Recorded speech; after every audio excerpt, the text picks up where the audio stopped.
여러분 안녕하십니까, 황상무입니다. 동남권 신공항에 이어서 이번에는 국제과학 비즈니스 벨트의 입지 문제로 민심이 끓고 있습니다. 충청권은 대통령의 공약임을 내세워 기득권을 주장하고 있고, 대구 경북과 광주 전남, 여기에 경기 지역까지 합세해서 유치 경쟁은 심각한 갈등 국면을 맞고 있는데요. 과학벨트는 과연 어느 지역에 들어서야 할까요?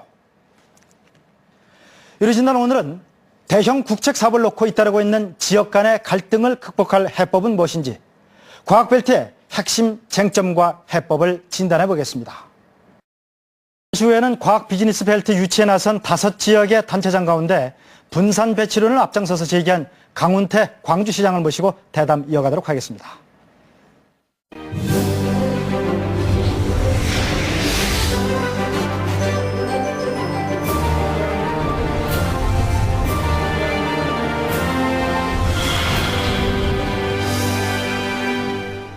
네, 강훈태 광주시장 나오셨습니다. 네, 안녕하십니까. 네. 자, 과학벨트에 대한 지역 민심, 광주도 역시 간단치 않죠? 어떻습니까? 그렇습니다. 대한민국 정부가 첨단 과학산업단지와 함께 R&D 연구개발 특구로 지정한 곳은 광주밖에 없습니다. 그 얘기는 광주가 첨단 산업과 과학 연구 기반이 확충되어 있다고 하는 것을 의미합니다. 따라서 이제 우리 광주 전남 시도민들께서는 이번 기초과학이 상실이 될 과학 비즈니스 벨트만큼은 반드시 와야 한다 하는 강력한 기대와 희망을 갖고 있고요.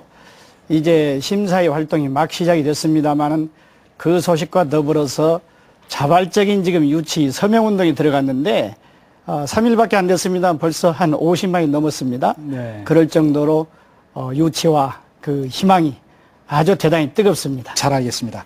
자, 광주는 광주 전남의 본원을 유치하는 것을 기본으로 해서 네. 삼각벨트로 오늘 지금 주장을 하고 계시는데, 삼각벨트론 내용이 뭐고 왜 이렇게 돼야 된다고 지금 주장하시는 겁니까? 네. 우선 광주 전남, 광주의 기초과학연구원, 중요한 가속기를 설치하고, 그리고 충청권과 대구 경북, 영남권에 제2, 제3의 캠퍼스를 두자고 하는 것이 골자입니다. 네. 그렇게 하고자 하는 것은, 그렇게 하는 것이 대한민국이 갖고 있는 기초과학 역량을 극대화해서 국가 백년 대계를 대비하는 것이고, 또 지역의 균형 발전, 나아가서 국민 통합에 기여할 수 있기 때문에 그런 주장을 했습니다. 그런데 왜 그러면 광주고 대전이고 대구냐 하는 문제가 나옵니다. 네. 이 세 개의 도시는, 네. 세 개의 도시는 두 개의 공통 특징을 갖고 있습니다. 하나는 세 개 도시 모두 R&D 연구개발 특구입니다. 또 세 개 도시 모두 한국과학기술원을 비롯해서 광주과학기술원, 또 대구과학기술원 연구 중심의 대학이 있습니다.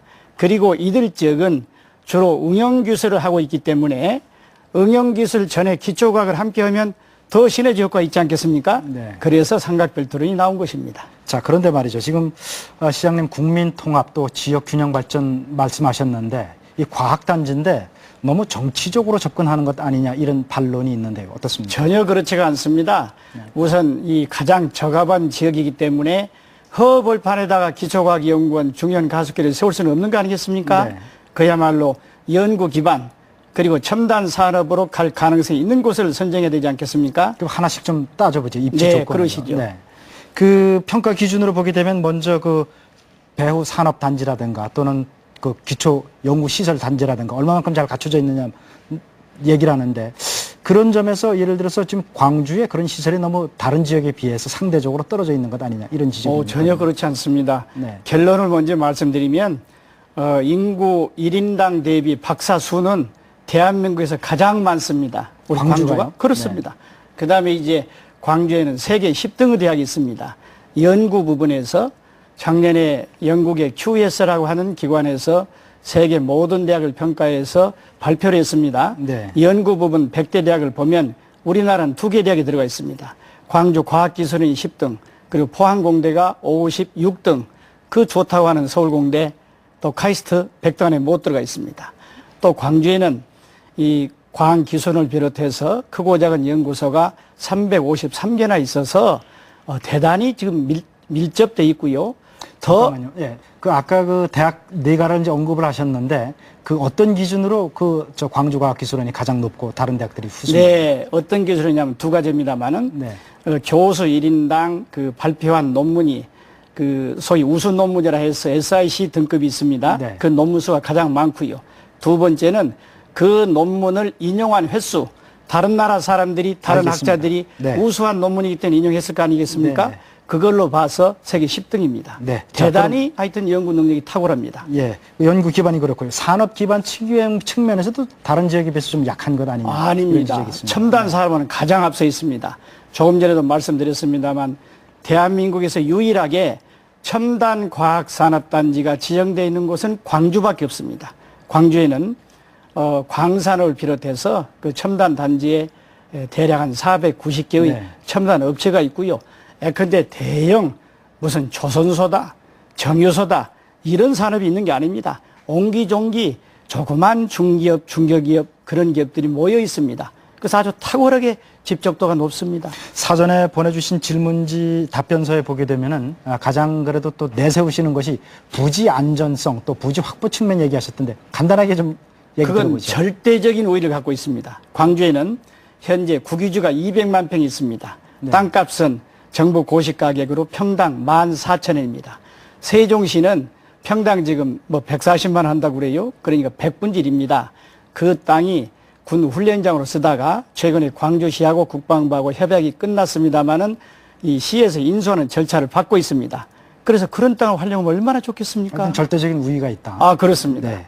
자, 그런데 그럼에도 불구하고 또 광주는 지금 혼자 뭐 다 가져와야 된다는 것이 아니라 삼각벨트를 오늘 지금 얘기하신단 말이에요. 그런데 이제 또 본원은 사실상 이쪽으로 와야 된다. 그렇습니다. 삼각벨트론을 얘기하는 것 아까 앞에서도 얘기를 했습니다만 과학벨트를 갖다가 뭐 이 저 정치적으로 지금 이렇게 좀 광주를 끌고 오기 위한 일종의 위장 전술이다 이런 비난이 있습니다. 뭐 비판인데요. 네. 그런데요. 네. 이게 이제 상식이 질린 경우가 있거든요. 네. 말하자면 벨트 아닙니까? 벨트. 뭐 원래 계획 자체가 벨트고 특별법 이름도 말하자면 과학 비즈니스 벨트 특별법입니다. 벨트라고 하는 것은 원래 한 군데를 말하는 게 아닙니다. 네. 적합한 지역을 정해서 네트워킹 하자는 거 아니겠습니까? 문제는 그 지역이 엉뚱하게 그야말로 순수하게 정치적 의미로면 안 되겠지요. 그러나 과학 기반이 어느 정도 갖춰져 있는 지역에 고루고루 배치해서 연결하는 것은 그야말로 국가 백년대기로 해서 굉장히 바람직하다. 외국의 선언적인 얘기가 또 그러합니다. 외국 얘기 좀 들어봐야 되겠는데 네. 지금 외국에도 보면 미국 같은 경우도 사실은 큰 그 단지들이 이렇게 집적돼 있고 또 집적이 돼야 특히 과학계에서 주장을 하는 것이 집적이 돼야 시너지 효과가 나오고 제대로 된 연구 결과가 나오는 것 아니냐. 분산을 하게 되면 이 효율이 다 떨어지는 것 아니냐. 이런 지적들이 있거든요. 미국의 경우야말로 큰 단지가 집적되면서 동시에 여러 군데가 있지요. 실리콘밸리를 비롯해서 나사를 비롯해서 텍사스의 에너지 단지를 비롯해서 많이 있지요. 네. 그런데 우리가 이걸 연구할 때 모델로 삼았다고 하는 일본의 이황연구소, 리켄연구소를 제가 직접 갔습니다. 일본에는 5군데로 나눠져 있습니다. 5군데 나눠져 있고 그 나눠져 있는 중심 연구소를 중심으로 해서 또 분소와 지소가 있습니다. 그래서 제가 질문을 했습니다. 우리나라 과학계에서는 한 군데 해야 한다는 주장도 있는데 왜 5군데로 있냐 했더니 딱 3가지 얘기요. 첫째는 국가균형발전, 두 번째는 각 지방마다 지역 특화 산업이 있기 때문에 그 특화 산업에 걸맞는 연구 기능은 당연히 그 지역에 줘야 할 거 아니냐. 세 번째는 각 지역마다 뜨거운 유치 열기, 그리고 하나 더 한다면 이건 결코 분산이 아니고 집중이다. 왜 집중이냐 물었더니 예컨대 도쿄랄지 한 군데다가 설치하면 전국에 있는 과학회들이 전부 도쿄에 와서 연구할 수 없기 때문에 지방마다 거점 지역별로 이 중심 연구소를 설치했다 하는 대답을 제가 들었고요. 제가 이제 고베를 갔습니다마는 고베는 왜 말하자면은 그 가속기가 없더라고요. 왜 가속기가 없냐고 물어봤더니 고베는 지진이 많기 때문에 물론 지진이 많다 하더라도 가속기를 설치할 수는 있지만은 굉장히 설치비용이 많이 듭니다. 그렇지 않겠습니까? 그래서 이 가속기가 없다는 대답을 들었습니다. 그래서 흔히 나누는 것은 비효율 낭비고 한 군데 몽땅 해버린 것이 효과적이다 하는 것은 전혀 틀린 얘기입니다. 일본의 경우에는 그 리켄 연구소에서 일본 전체가 노벨 과학상 14명 받았습니다마는 네. 이황 연구소에서 9명 배출됐고요. 또 독일의 경우에는 10개 주에 10개 주에 80개가 분산되어 있는데 전체 노벨 과학상 33명 가운데 그 막스 프랑크에서 19명이 나왔습니다. 굉장히 효율적입니다. 앞서 그 대전의 여몽철 시장과 대담을 한 과정에서 독일의 방금 예로 드신 막스 플랑크 연구소, 또 일본의 이황 연구소, 이것이 처음서부터 이렇게 나누려고 한 것이 아니라 어쩔 수 없이 하다 보니까 나눠진 거다. 그것을 통합을 한 개념이다. 이런 반론을 펴셨거든요. 그러니까 처음부터 나눴던 나중에 나눠져 있는 것은 분명하고, 나눠서 하다 보니 노벨 과학상도 우리는 한 사람도 못 받았는데 엄청나게 많이 어쨌든 받았고, 나눠진 상태에서 성과가 나왔다. 그리고 제가 직접 네. 갔다니까요. 확인해 보니까 굉장히 효율적이라는 겁니다. 한 네. 군데서 하게 되면 오히려 거의 비효율이다. 그런데 한 가지 제가 말씀을 드리고 싶은 것은 네. 정부의 계획안 자체가 지나친 분산입니다. 정부 계획은 지금 당초에 25개의 소위 사이트랩 연구단을 기초과학연구원 중요한 가속기 있는 본부에 둔다는 거 아닙니까? 네, 네. 나머지 25개를 전국에 나눈다는 거 아닙니까? 네. 그럼 얼마나 분산입니까? 전국에 이제 대학교, 연구소, 거기에다가 25개를 쭉 나눈다는 건데, 그러면 본부하고 25개하고 26개가 되는 거예요. 엄청난 분산인 겁니다. 근데 그것을 저는 세 군데로 클러스터를 만들어서 통할하도록 하자. 그럼 몇 왜 개 정도로- 통할이 필요냐? 예, 왜 말씀하시죠. 통할이 필요하냐면 이건 단순히 연구가 아닙니다. 특별법 1조를 보면 기초과학과 비즈니스를 융합하여 국가 경쟁력을 높인다 이렇게 돼 있거든요. 그렇기 때문에 이 대학 연구소에다가 연구단만 둔다고 해서 산업화가 안 되기 때문에 중간에 클러스터가 필요하다. 저는 그런 생각입니다. 자, 그러면 그 시장님이 보시는 그 본원에 설치되는 그 연구단과 또 이렇게 분원에 설치되는 연구단은 어느 정도가 적정하다고 보십니까? 이번에 정부의 의도를 보니까 본부에 설치하는 연구단을 좀 줄일 생각이 있는 것 같아요. 왜냐하면 당초에 부지가 100만 평 이상 그랬다가 지금 50만 평으로 줄었거든요. 그럼 제가 계산해 보니 50만 평 안에 25개는 못 들 것 같아요. 그러면 정부 의도가 본부에 한 15개 내외 그런 것 같고, 나머지 하여튼 30여 개 이상을 이제 다른 지역에다 둘 것 같은데, 저는 그것이 중요한 게 아니고 얼마나 그 지역에 맞는 그 지역의 연구 인프라 그리고 지역 특화 산업하고 맞는 연구단을 만드느냐 하는 것이 보다 중요하다고 봅니다. 네. 자, 앞서 여몽철 시장한테도 질문을 드렸는데 같은 질문을 좀 드리겠습니다. 그 만약에 입지선정위원회가 지금 뭐 객관적인 조사를 한다고 되어 있는데 시장님 주장하시는 대로 만약에 안 오고 다른 지역으로 간다면 그 결과에 승복하시겠습니까? 저는 이제 한 가지 말씀드리고 싶은 것이요. 5가지 요건이 있는데 4가지는 전부 세부 평가 지표를 만들어서 평가하도록 되어 있습니다. 근데 마지막 항목, 가장 중요한 집안의 안정성 분야는 그게 없어요. 네. 막연히 적부 판단만 하도록 되어 있거든요. 그러면 지진이 5.0 이상 난 지역이 꽤 있습니다. 충청권만 하더라도 2번이나 났습니다. 홍성에서 5.2, 괴산 지역에서 5.0, 그리고 최근 3월 27일 날은 옥천에서 2.7이 났지요. 그리고 이제 대구 경북 쪽도 지진이 많이 났고요.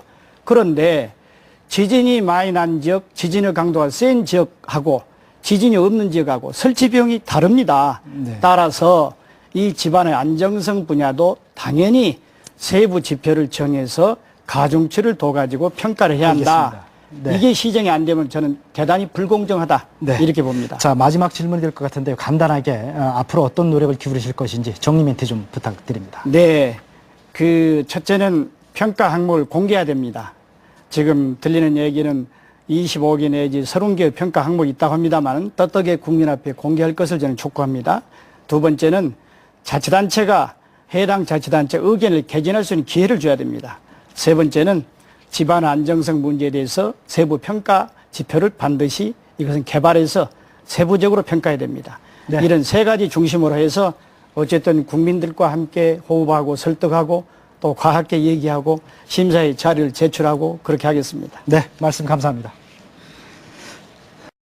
신공항에 이어서 이번에는 과학 비즈니스 벨트까지 국책사업 유치를 둘러싼 논란이 정말 뜨겁습니다.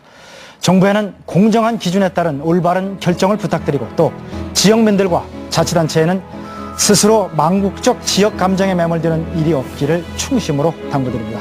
감사합니다.